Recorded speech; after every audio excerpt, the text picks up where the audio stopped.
بسم الله الرحمن الرحيم الحمد لله رب العالمين والعاقبة للمتقين ولا عدوان إلا على الظالمين وأشهد أن لا إله إلا الله وحده لا شريك له رب العالمين وأشهد أن سيدنا ونبينا محمدا عبده ورسوله المبعوث رحمة للعالمين صلى الله تعالى عليه وعلى آله وأصحابه الطيبين الطاهرين ومن تبعهم بإحسان ودعا بدعوتهم إلى يوم الدين أما بعد. My dear respected brothers and sisters in Islam, Assalamu alaikum wa rahmatullahi wa barakatuh. Once again, we are back for our weekly Q&A session. Alhamdulillah. So I will begin with a few questions on the live chat, and then I will go to the questions that have come in on the Masjid number, that have been texted to the Masjid number.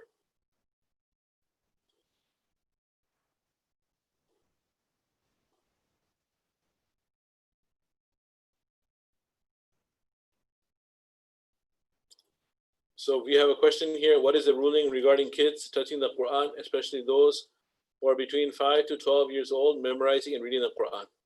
So the actual ahkam and injunctions of the Sharia become binding upon the children when they become baligh. And bulugh is when they hit puberty.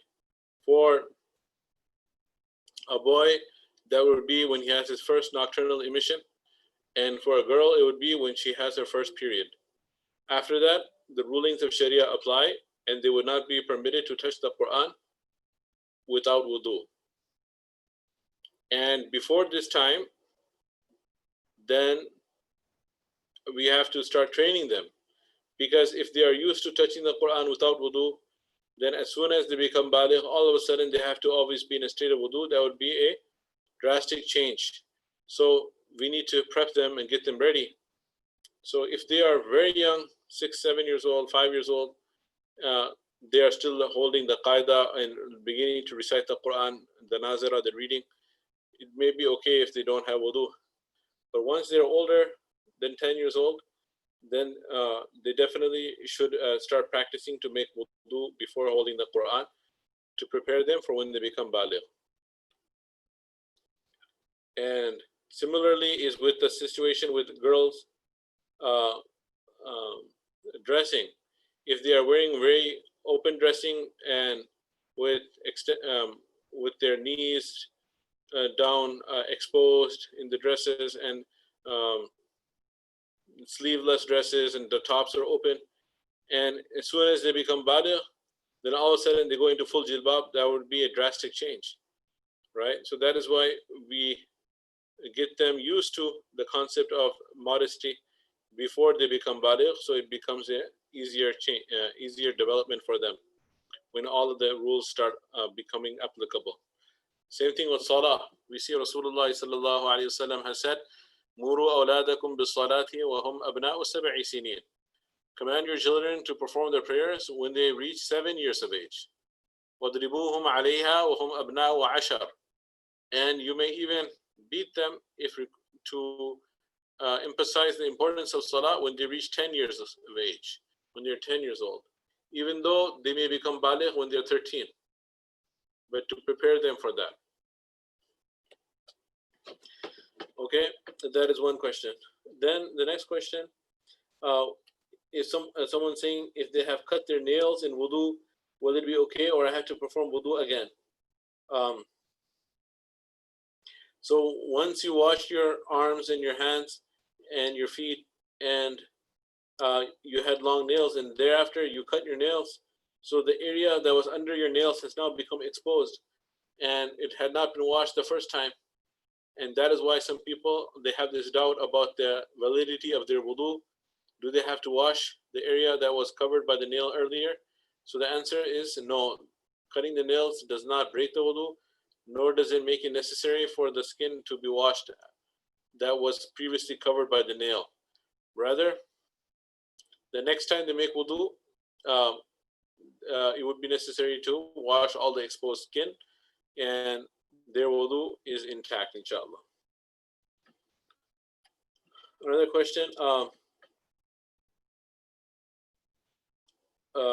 ruling on use of taweez with Quranic dua if it is prescribed by ulama salaf salihin.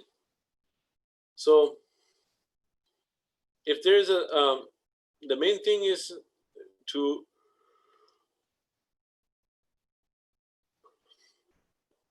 make dua to Allah subhanahu wa ta'ala. Allah subhanahu wa ta'ala is the one who grants cure and shifa. And there are many taweezes which are have shirk in it and different numbers and other things. So if they are referring to jinnat and shayateen and shirk kalimat, there are something to avoid. All right, that and if we have the wrong aqidah, that is something to correct. However, if it is a Quranic dua, an ayah from the Quran, which is a dua, then there are some examples of Sahaba who would recite or who would write down Ayatul Kursi and put it in that and make their young kids wear it. So we find some examples of that. In the Quran, all of it is shifa'un linnas, shifa'un lima fi sudur. Allah Ta'ala says in Surah Yunus, it is a cure for the sicknesses of the heart. So it would be permissible, but as long as there is no wrong aqidah, and we understand that Allah subhanahu wa ta'ala is the one who grants shifa, no one else has the power to give shifa, and these are just means to draw the shifa from Allah subhanahu wa ta'ala. Another question is something about an email. Inshallah, we have a different scholar who answers the emails. I'll ask him to look into it, inshallah. And then, can you please the reasoning for loud tilawat in Fajr? Whoever has a question, it should be email. The email address is questions@masjidds.org. Please send the email to questions@masjidds.org, inshallah, if there's detailed questions. Please explain the reasoning for loud tilawat in Fajr, Maghrib, and Isha.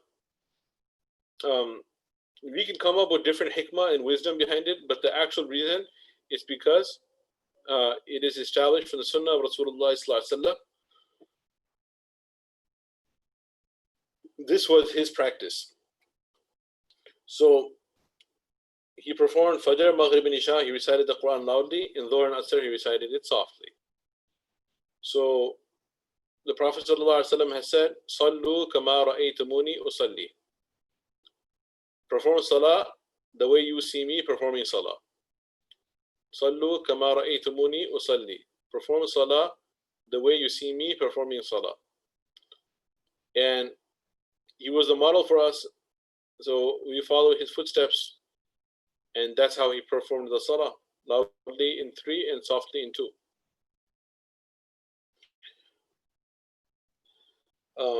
Now the different scholars afterwards came up with different ideas and the hikam and the wisdom behind it. Wallahu alam, those are all secondary. The actual proof is the fact that this is what has been established from Rasulullah sallallahu alaihi wasallam. We can come up with explanations and reasonings on our own, but that's all it is. It's just an explanation. It's not the actual reason. In the day, there's so much noise in the factories, in the businesses, in the stores, in the streets, and so much buzz of activity taking place. So we come and we pray quietly and we concentrate about Allah subhanahu wa ta'ala, standing in front of Allah subhanahu wa ta'ala as a break from the noise. And in the night, in the Fajr, Maghrib, and Isha, in the night times, it's more quiet. So if we are also going to pray quietly, then it would be quiet prayer in the quiet time. It would become quite quiet. So that's why, subhanAllah, we recite loudly so we can concentrate and on the words, in the meanings, and focus on the recitation, and focus on the kalam of Allah subhanahu wa ta'ala when it is quiet outside. Wallahu a'lam. What is the ruling on leasing a car? Islamically permissible? Do you have to check something in paperwork? Yeah, basically, if you're leasing a car, then you're just like renting the car. Just like when you rent a home, you pay the rent for the home. So likewise, when you lease a car, you are paying a monthly sum to the company, the car dealership, to be able to drive the car. This is known as ijara in Sharia. So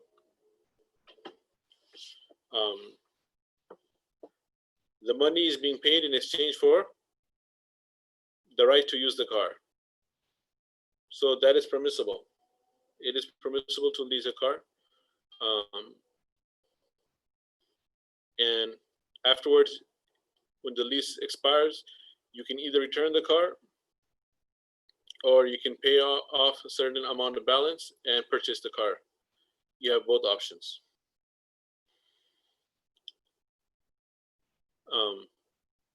The only thing to watch out for is if you're financing it, when you purchase it, then if there's any interest involved, that interest should be removed in the contract and made part of the price of the car that you would be paying over installments. But that's when you purchase it. As far as the leasing part is concerned, it's permissible. All right. So now there are some questions that came onto the Masjid phone. I'm going to go there for a while to answer those questions, inshallah. So if a woman is in the process of memorizing the Quran, can she continue memorizing even during her menstrual cycle? So during the menstrual cycle, she can listen to the Quran with headphones. She can recite the Quran from memory. She can even open the Quran and not touch it, but hold the gloves or some cloth, and then silently read over the Quranic ayat in her mind. Mentally read the Quran, just like how you mentally read a book. When you read a book, you don't move your lips and your tongue, right? You just look at the words and your mouth is closed and you read with your mind. So you can mentally read the ayats of the Quran as well during the period, during the menstrual cycle. The only thing which is prohibited is to make talaffuz and ada and articulate and pronounce the words of the Quran by moving the lips and tongue and adding your voice to it. Then that would be impermissible. So mentally reading and listening is permissible to maintain the Quran so you don't forget it.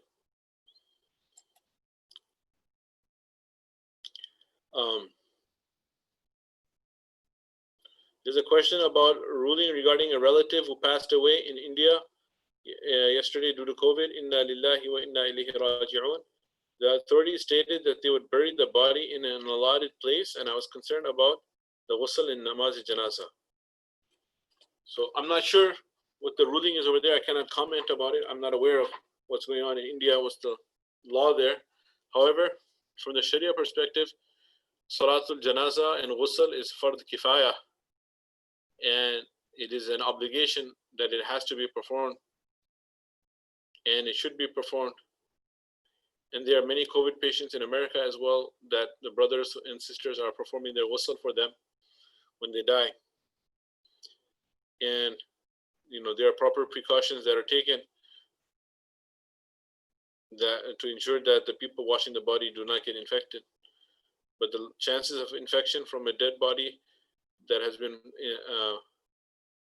chilled or put in the freezer for one night or for one day is much less than the chance of transmission from a living person. This is what the medical experts have said. So the janazas are being performed in America, and I hope the janazah can be performed in India for this individual as well. We make dua to Allah subhanahu wa ta'ala that He allows us to fulfill the fard kifaya for our deceased brother or sister in India.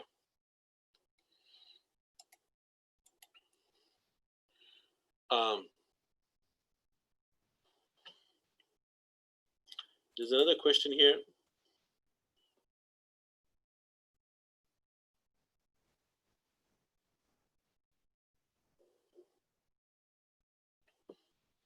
There's a particular hadith quoted here, and there's a picture given, and the question is being asked whether this is sahih or not.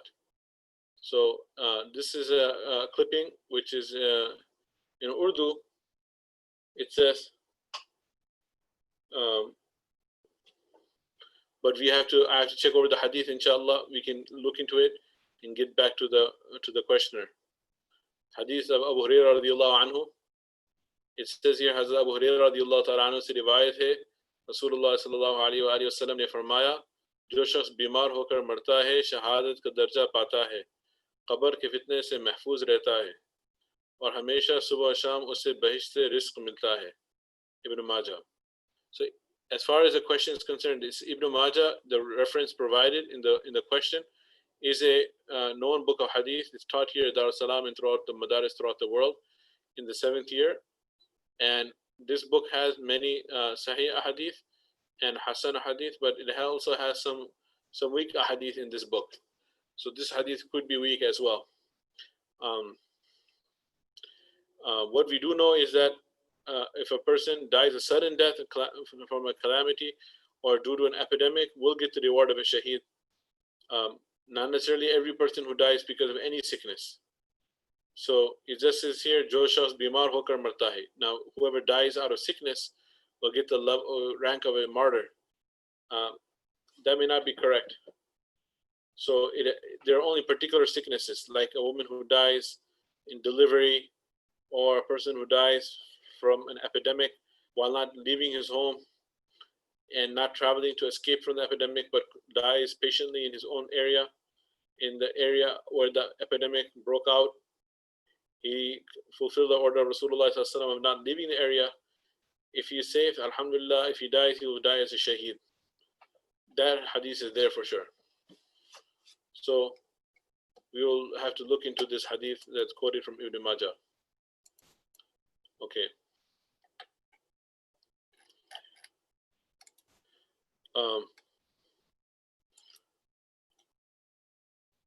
Okay, that was that question. Next question. What is the ruling on women plucking their eyebrows? If it is done to attract the opposite gender, all right, then that is haram. And if it is done by a married woman because her husband asked her and she wants to please her husband, then it would be permissible. Another question is, I was very excited and looking forward to the Islamic Wealth Management Seminar in March, but it was postponed because of COVID. Do you know when it will happen? Inshallah, very good question. We are also planning that, inshallah, but things are not letting down. As you know, the cases were going down nationwide, but it's been rebounding back, and cases are increasing. So when things really calm down, inshallah, may take a couple more months, and inshallah we hope Allah Ta'ala grants us all safety from this calamity and this pandemic, and perhaps when a vaccine is developed, then people will feel comfortable to attend the masjid and we can have it at that point. Right now it's indefinite. No date has been even suggested as a possible scheduled date for this program, but it is in the back of our mind. When everything calms down, we will definitely have it. We are all looking forward to it as well. Okay.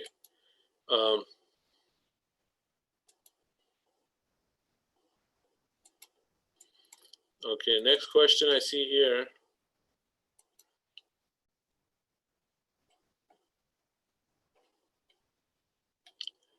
Some question about the email that was sent. We will get back to that. Yeah, there's a question about leasing. We already answered that one. Okay.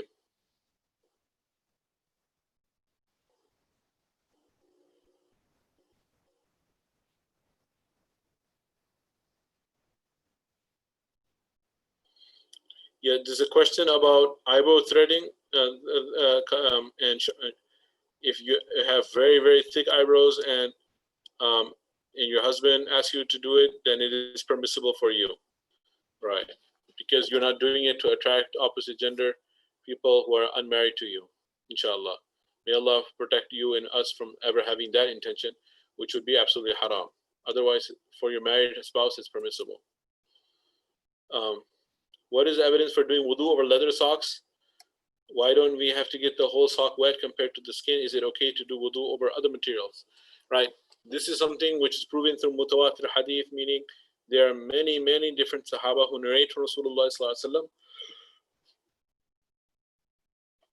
that Rasulullah sallallahu alaihi wasallam permitted that after a person makes complete wudu, if he wears a leather sock, um, or he wears a very thick woolen sock that is like a leather sock called jorab.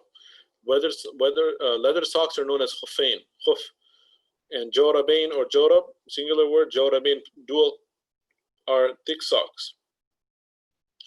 Not your typical nylon socks or cotton socks that do not have the properties of leather socks, but super thick woolen socks, or nowadays they have the sealskin socks and deck shell socks, wudu socks that are marketed, and they have the properties of leather socks, that they do not tear if you walk upon them for a long period of time, and they are waterproof like leather, and they have the ability to hold their size and their shape. They don't fall down. They remain upright when you hold them. So they fulfill the qualities of leather socks. They're jorabain. So you can make masa on them. Around 80 different Sahaba narrate this. So that is why it is definitely permissible. It is not something which is weak or something which is made up or fabricated. And when you're at home, you can make masa on them for one day, 24 hours. And if you're traveling, you can make masa for 3 days and 3 nights, 72 hours. Another question is how to discard the pieces of paper or magazines that have ayat of Quran or names of Allah, etc. So if you have a micro shredder, not a cross shredder, but micro shredder, where it completely shreds it up into small pieces, such small pieces that you cannot see the words of Quran anymore, then that is one way to throw it out afterwards, because the Quran is not there anymore. It is like it has been erased. Or Furqan Foundation, I know, has Qurans and old Islamic books recycling center where they can be turned in, and there's some minimal cost that it has to be paid for, per the weight of the books, and then they take it through the process where they de-ink it, remove the ink from the pages, and then recycle the fiber of the paper for other paper products. And that is one way of discarding old Qurans, old masahif of Qurans, old copies of the Quran that have been torn. Or lastly, which is more difficult, is to bury it in such a place that people will not be walking over it or soiling it with any impurities. So burying it. So going out in the woods and in the park and burying it is really time consuming, and shredding it is much easier. These are different ways that you can dispose of it Islamically while maintaining respect for the ayats of the Quran. Another question is, can you please explain what Wahhabism is? They try to bring people to follow their teachings and tell people to read Wahhab's book of Aqidah. Is it okay to do it, or should people steer clear from them? They say all other sects of Muslims are wrong and they only are correct. So should they be followed? And who are Ahl Sunnah wal Jama'ah and who are the Salafis? So there was this one reformer in Central Arabia from Najd. His name was Muhammad bin Abdul Wahhab. And the people who claim to follow him have been attributed the title Wahhabis. So like many movements, there were some good aspects of the movement, and then there were some extremes that they went to that became a negative aspect. So the good aspect is that many people in that time got involved in grave worshipping and worshipping the awliya Allah's graves, making tawaf of the graves, making sajda to the graves, and they went into excess in respecting the awliya, and they crossed the limits, and they were falling into shirk. So Muhammad bin Abdul Wahhab al-Najdi was very, very strong against that. So that is a good part. He stopped all the shirk. However, the bad part is that he fought against them and with the founders of the Saudi dynasty from the Ali Saud family, and he killed many of them, and they had a lot of battles, and they used to consider the people as mushriks and as non-Muslims. So his original idea was good, but then they went into extremes. So that is something to avoid, the extremism, to believe that all other groups are completely wrong and their interpretation of the deen is the only correct one. On the other hand, we have this Ahl Sunnah wal Jama'ah. This term comes from the hadith of Rasulullah sallallahu alayhi wasallam, where he says, "Sataftariqu ummati," my ummah will be divided on 73 different sects and groups who will have different beliefs. And he said, "Kulluhum finnar," they will all be heading towards the fire, except for one, "Ma ana alayhi wa ashabi," those who follow my way in the way of my companions, those who follow my way in the way of my Sahaba. So Ahlul Sunnah means the way of the Rasulullah sallallahu alaihi wasallam, the way of the Sunnah. Wal Jama'ah means in the way of the Jama'ah of Sahaba. So this Jama'ah is the group. It doesn't mean any random group. It refers to the group of Sahaba who were the companions of Rasulullah sallallahu alaihi wasallam. So those who follow the way of Rasulullah, the way of the Sahaba, they are known as Ahlul Sunnati wal Jama'ah. And this is the Ahlul Sunnah wal Jama'ah are those who are holding on to the correct Aqidah. Now, different groups call themselves Ahlul Sunnah wal Jama'ah, so that could be a little bit confusing. But those who protect themselves from going to extremes in their Aqidah and different excesses on either one side or the other side, and those who follow the Quran and the Sunnah, follow the way of Rasulullah sallallahu alaihi wasallam, in the way of the Sahaba, they follow in moderation. They are the correct group that we hope to belong to, and inshallah be resurrected with them on the day of judgment. Who are the Salafis? The Salaf means pious predecessors, pious people of the past are known as Salaf. There are different groups who advocated not following the madhahib of fiqh, not following Imam Abu Hanifa and the Hanafi fiqh, Imam Shafi'i, Imam Malik, Imam Ahmed ibn Hanbal, giving up the madhahib of these four scholars that have been practiced throughout the centuries, coming up with their own interpretation of the Quran and Sunnah, which would practically be a fifth madhab. But instead of calling it a fifth madhab, they say that this is the way of the Salaf, this is the way of the pious predecessors that we are returning back to. And they call themselves Salafiyun, Salafi, the one who belongs to the Salaf. Then they say that following any of the other madhahib are incorrect. It is incorrect and it is wrong to do so. So they're not out of the fold of Islam. They're not kafir, they are Muslim. However, for them to believe that following any madhab is wrong, this is a mistake and this is an incorrect understanding. So they have fallen prey to misunderstandings. However, they are definitely within the fold of Islam. Okay. Next question is some questions regarding the beard. Is it true that Rasulullah never trimmed any part of his face, including neck, cheeks, and near the eyes? Yes, Rasulullah did not trim any part of his face. If someone does this with the intention to copy Rasulullah and his face ends up looking patchy, really hairy, and not that good, then will that person be following the Sunnah, or should he at least shave the areas that are allowed to be cut so the Sunnah doesn't look bad? I understand it's permissible to cut these areas, but what's the Sunnah? Subhanallah. So there's a hadith of Rasulullah sallallahu man kana lahu sha'run falyukrimhu. Whoever has hair should take care of his hair. So if the hair that's on the jawline, that is the actual lihya that has to be maintained, and it's not permissible to cut that. So beyond that, if there's other hair on the cheek or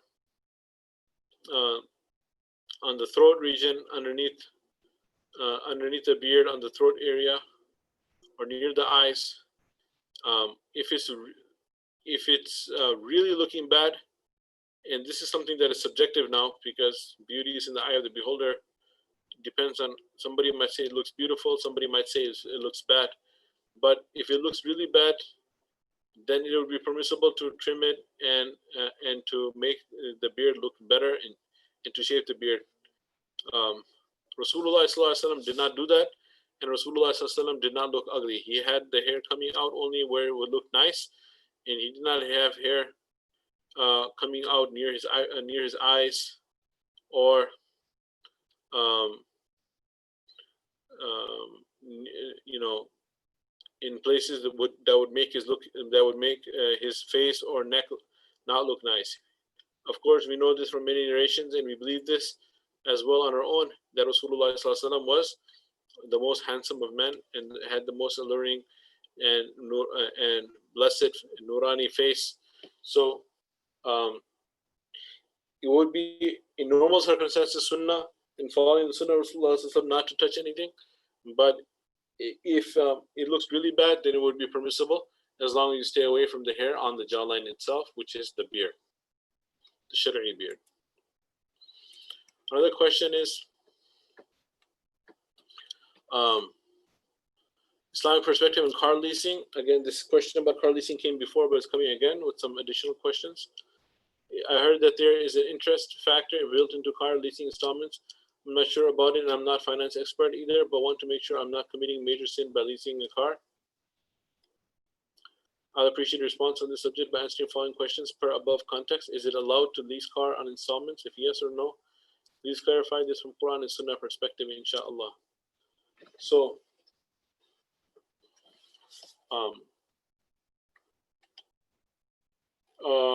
we can look further into, in general, when you lease a car, you're paying them for the right to use it, just like you rent a home. And then when the lease is over, you return the car back, and you don't have the car. If you choose to purchase the car, then you can buy it down at the end of the lease, right? So if there's no interest involved, then it's permissible. If there's anything else additional that I'm missing, then you can email the question about leasing the car to questions@masjidds.org. And this is not only for you, for everyone else as well. Any detailed question that cannot be answered in the Q&A session, any private information you need to provide, you don't want it to be answered on air, online, then you can send the question to questions, questions, questions@masjidds.org, inshallah. Jazakullahu Khairun. So those are the questions on the Dar es-Salaam Foundation number. I'm going to go back to the YouTube channel. Okay.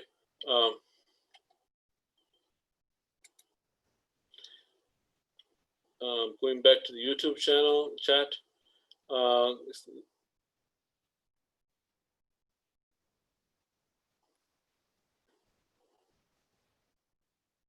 When praying, do we have to move our lips, and do we have to hear ourselves reading? Yes, when you're praying, you need to move your lips, and you should be able to hear yourself. If you're mentally reciting the Quran during your prayer and you're not moving your lips, then the Quran recitation would not be considered valid, and that is a rukn of prayer, so the prayer itself would not be considered complete. You have to move your lips and tongue when you're reciting Quran in Salah.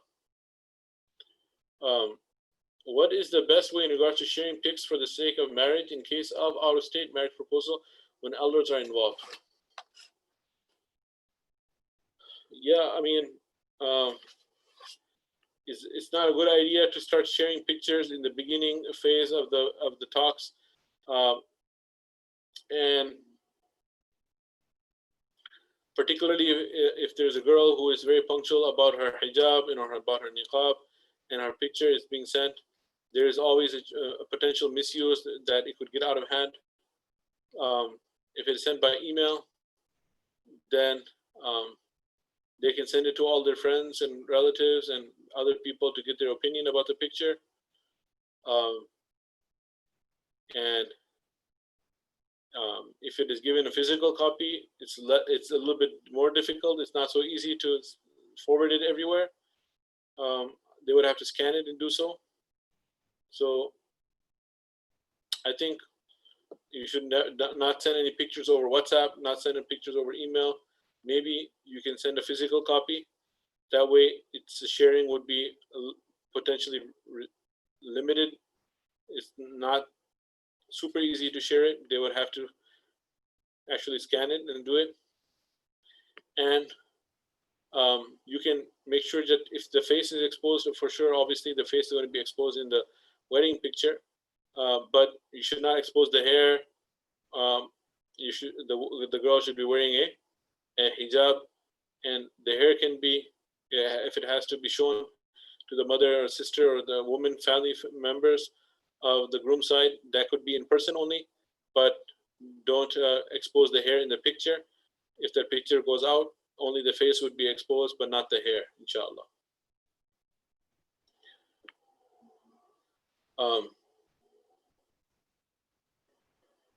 Okay. And then there's the question about plucking the eyebrows was already covered. I wanted to know if singing without instruments involving strings haram. If singing without instruments involving strings are haram. Yes, singing without instruments is permissible, provided the content is not haram. It doesn't include shirk, it doesn't include wrong beliefs and aqidas, and it doesn't have obscene lyrics, or then it would be permissible. Follow up to the eyebrow question: if a woman is unmarried but has very thick eyebrows or unibrow, can she thread them for herself with no intention to attract the opposite gender? Yeah, if she has a unibrow, which is considered, see, there's two things. One is that just to make it more attractive, more alluring, versus if there's something considered a defect, and you need to correct the defect. So correcting the defect is called izalatul aib. And if the eyebrows are supposed to be a one over each eye, but if they're connected in the middle and it's a unibrow, then it can be threaded, even if a girl is unmarried. Would a person have to do parda from their husband's stepfather? My mother-in-law married a second time and had 3 children with a second husband, not my husband's father. Okay, so this is interesting. Let me think about this.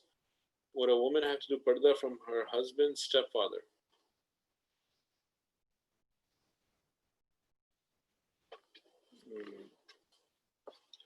Husband's stepfather.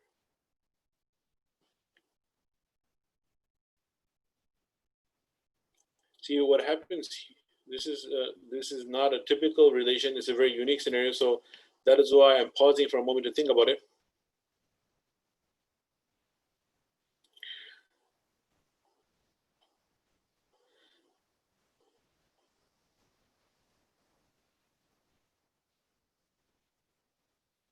So from this man's perspective, this would be his wife's daughter-in-law, right? Husband, stepfather means from the man's perspective, he got married to this woman, and she has a son, and the son has a wife. So it is the wife's daughter, daughter-in-law. Yeah, this is not. He is not a mahram. So there would be parda. The wife's daughters, if the wife had daughters from before, from the man's perspective, then there is no hijab there, because that would be he would be the stepfather, right? But the stepson's wife is not his mahram, so there would be parda for that one. Okay, next question: is music absolutely haram? Yes, music is absolutely haram. We covered this before. Rasulullah sallallahu alaihi wasallam mentioned, "Al-ghina yunbitu an-nifaq fil qalbi kama yunbitu al-ma'u zar'a." Music causes the hypocrisy and nifaq to grow in the heart, just like water causes the crops to grow. Okay, there's a brother from Nigeria. Assalamu alaikum. Is trimming your beard against sunnah, and which haircuts are not allowed for men? How long are they allowed to keep it? Are fades allowed? So trimming the beard is against the sunnah for sure, and less than 1 fist. Rasulullah sallallahu alaihi wasallam kept one fist beard, and he never trimmed it shorter than one fist. Which haircuts are not allowed for men? Such haircuts which resemble women, keeping it excessively long. Rasulullah sallallahu alaihi wasallam did not keep it longer than up to his shoulders. Most of the time he kept it up to his ears length, which is called the wafara. Sometimes to the bottom of the neck, which is limma, and maximum it reached his shoulders, which is jumma. Then he cut it after that. He did not let it grow longer than that. That's how long you're allowed to keep it. In fades allowed, if you completely shave the sides of your head and you keep the hair growing in the middle, this is called the qaza' haircut. The Prophet ﷺ forbade the qaza' haircut in Sahih Hadith, as one of the Ansari young boys was doing that. And he said, "Ihluqu kulla aw itruku kulla," shave all of your head or leave all of it to grow. Don't shave some portions and leave other portions. If there is a slight variation in the length of the hair that is cut shorter around the ears and a little bit longer in the middle and on the top, that's fine. However, completely shaving the sides of the hair and leaving the middle long, that is not permissible.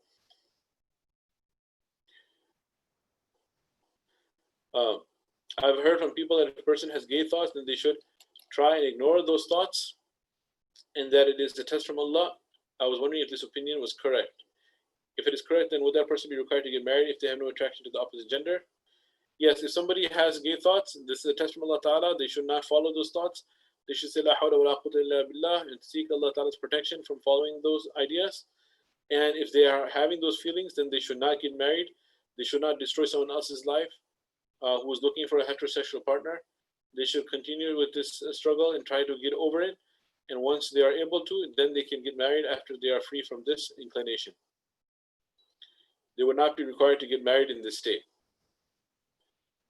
Next question, is it permissible as females and male to read all the 5 salah out loud so young children hear and follow, understand how many ruku, sajdas are in each salah? Purpose is for the young children to understand.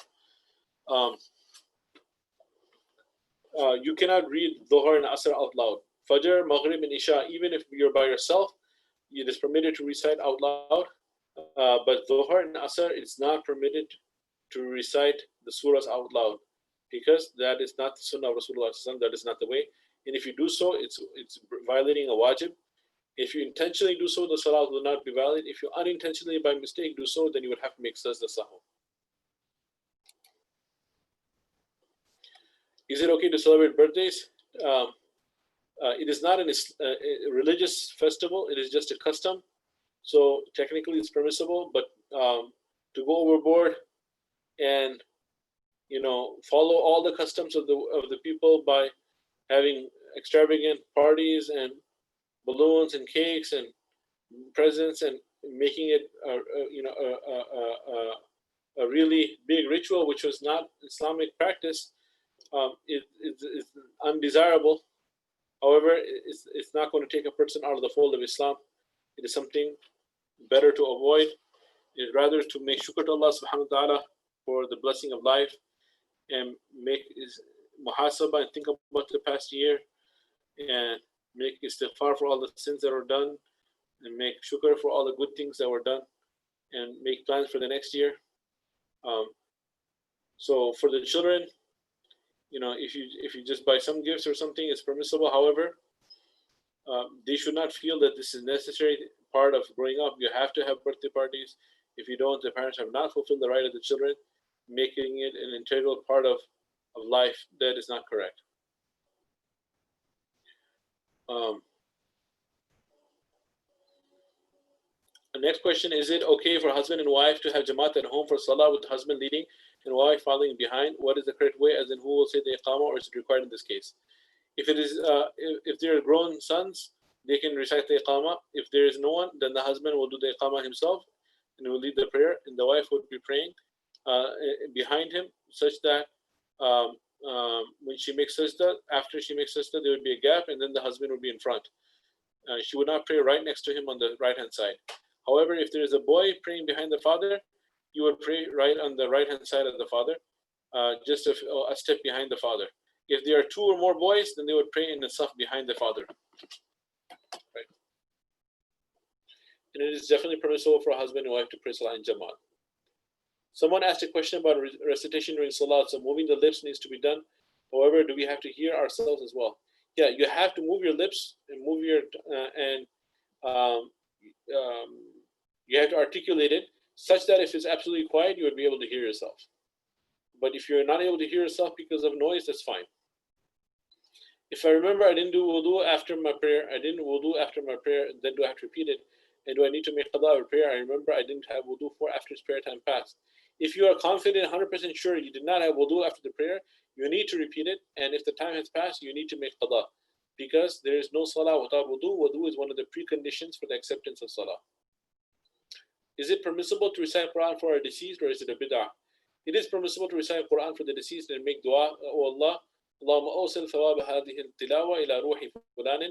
Oh Allah, allow the reward of this tilawa to reach the soul of the deceased. It is permissible.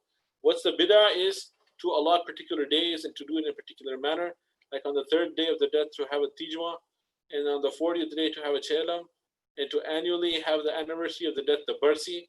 These customs are a bid'ah to do on particular days. And if you don't do it, then you are not a worthy son or a worthy daughter, and you have not fulfilled the right of your deceased parents.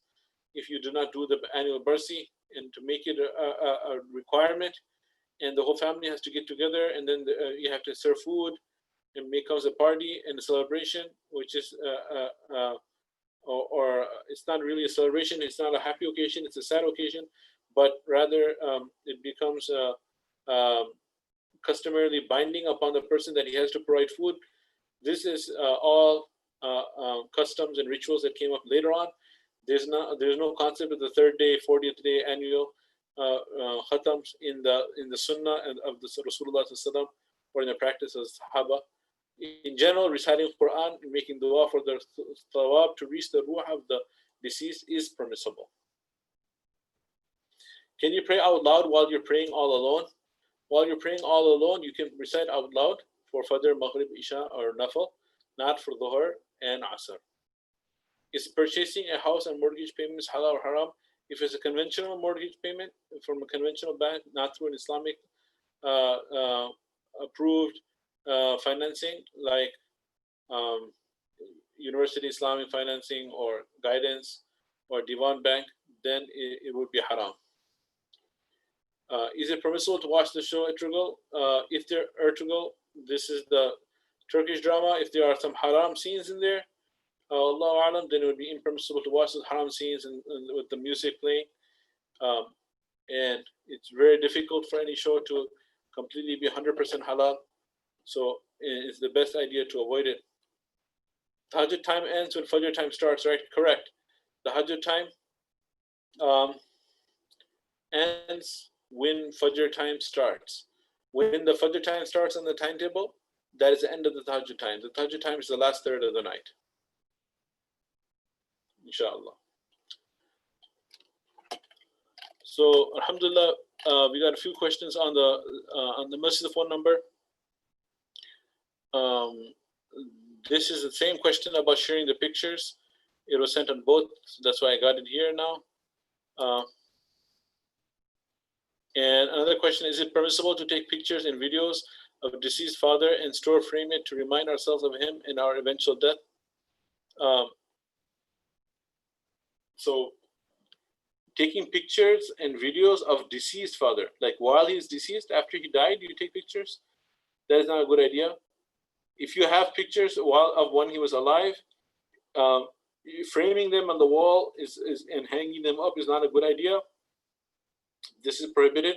However, if they're digital pictures that you periodically look at to remember him, that's permissible, right? But printing them out and hanging pictures on the walls is not permissible.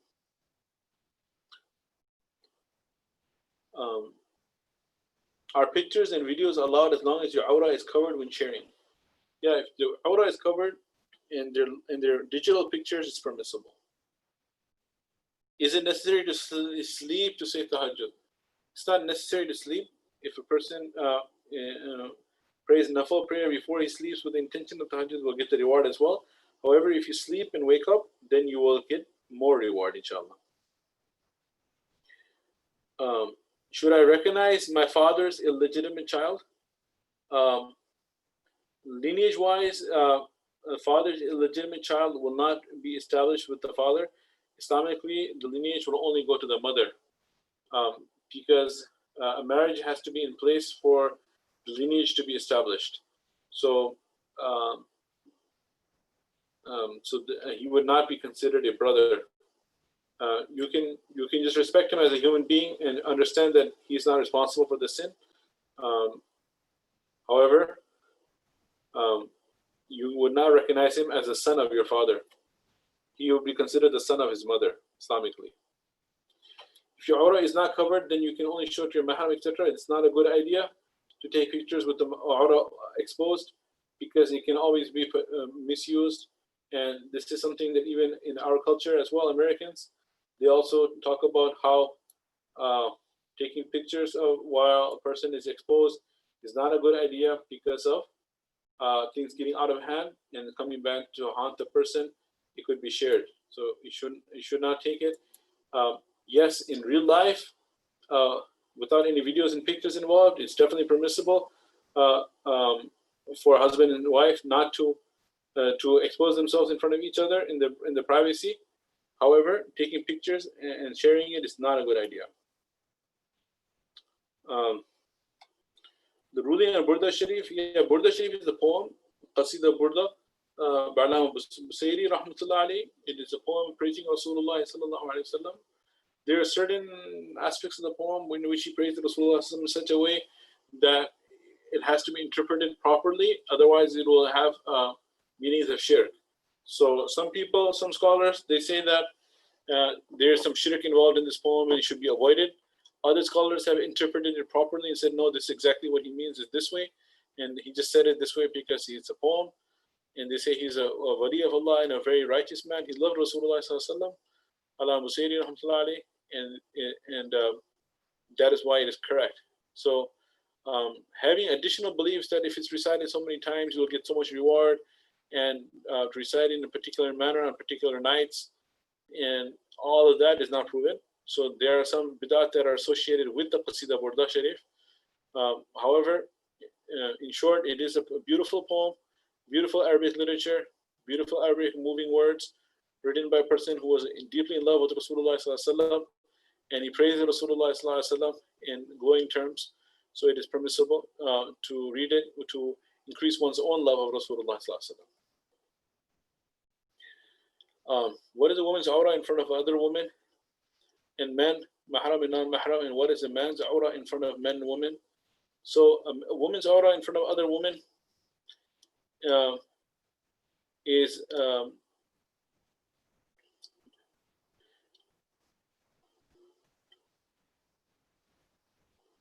and men mahram and non-mahram. So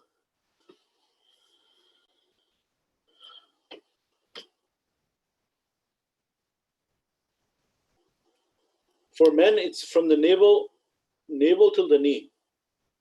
In front of men and women, it's from the navel to the knee. This has to be covered. For a woman in front of non-mahram men, it is her entire body, except for the face, it is, and the hands and the feet. In case of fitna, then she should cover her face as well. That is where the niqab comes in, but it's not part of the aura. The aura excludes the face, the hands, and the knees, and the feet. Hands and feet, and the face, in the Hanafi madhab. In the other madhab, in the Shafi madhab, includes the feet as well. That is why when a woman prays in the Shafi madhab, she has to cover her feet with socks. All right? In the Hanafi madhab, the feet are not included. And then, and a woman in front of her mahram family members, then she can expose her arms as she's working at home, and her shin are on her legs up to the knees, and she can expose her hair in her head, but the rest of her body she needs to cover. And woman in front of woman, it is again from the navel till the knee. Right. Does not mean that she will walk around bare chested, na'udhu billah. This is the bare minimum. But socially, she would be covering herself beyond the minimum requirements, and Islamically, out of respect, out of haya, out of modesty. Right? So these are the different limits of the aura,